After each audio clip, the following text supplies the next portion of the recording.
Assalamu alaikum wa rahmatullahi wa barakatuh. Oduu gammachiisaa isin dhageessifna.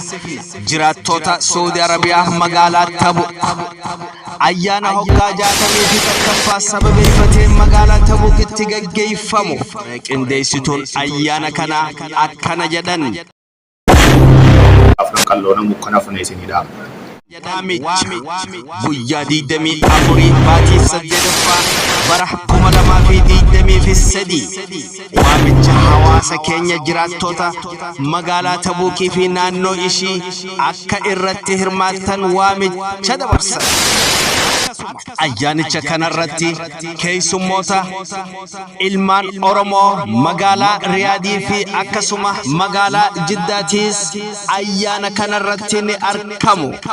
Hundeeffama sochii afran qalloo kan hoggaa 60 takkaffaa damee diaspooraa magaalaa Tabukitti gaggeeffamu.